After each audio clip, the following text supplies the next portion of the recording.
अस्सलाम वालेकुम दोस्तों, आज मैं बहुत ही मज़े की शानदार रेसिपी लेके आपकी खिदमत में हाज़िर हुआ हूँ। आज मैं आपको वेजिटेबल पुलाव बनाने का तरीका बताऊँगा। मेरा आज कुछ खाने को दिल कर रहा था तो मैंने कहा चलें फ्रिज खोली तो वहाँ पे ये सब्ज़ियाँ पड़ी हुई थी। तो मैंने सोचा कि चलें चावल जो है बनाते हैं, वेजिटेबल पुलाव बनाते हैं। तो चलें दोस्तों अब अपनी वीडियो की तरफ चलते हैं। सबसे पहले दोस्तों ये आधा ग्लास पुराने चावल लिए मैंने और धो के इनको आधा घंटा के लिए भिगो दिया है। अब उसके बाद कढ़ाई चूल्हे पे चढ़ा दी है, उसमें ऑयल ऐड किया है, ये गर्म हो गया है तो इसमें ये प्याज ऐड कर दिया है। और आप भी ऐसे ही किया करें कि जब ऑयल गर्म हो जाए तो फिर उसमें प्याज ऐड करें ताकि ये जल्दी ब्राउन हो जाता है। देखिए जी हमारा प्याज ब्राउन हो चुका है।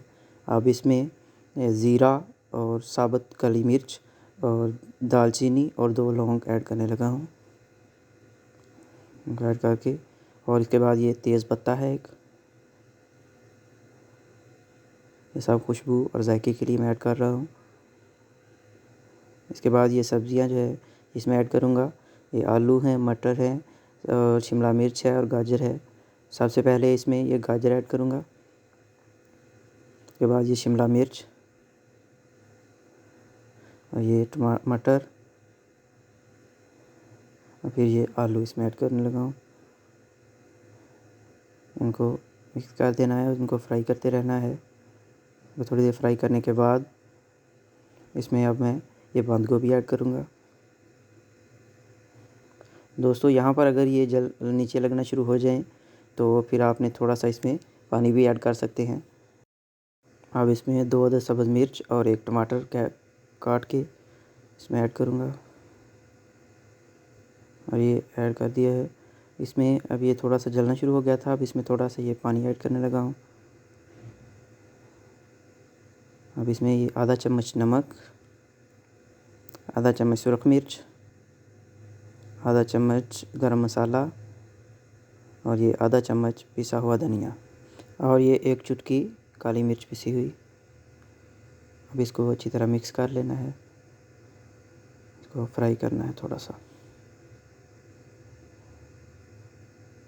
अब इसके बाद इसमें ये खट्टी इमली थोड़ी सी जाएगी, इसका बहुत ही अच्छा जायका और टेस्ट बनेगा इसके साथ। अब इसमें पानी ऐड करना है, इसमें मैं 1.5 गिलास मैंने पानी ऐड किया है और इसको अच्छी तरह पकने देना है ताकि तमाम सब्ज़ियाँ जो है वो गल जाएँ।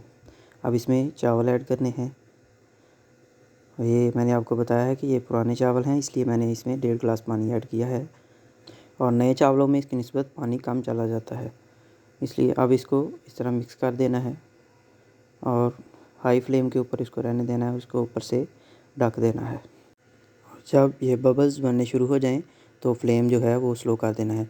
यहाँ पर आपने इसका नमक भी चेक कर लेना है, अगर कम हो तो उसमें और ऐड कर देना है। ये देखें अल्हम्दुलिल्लाह ये हमारा वेजिटेबल पुलाव तैयार हो रहा है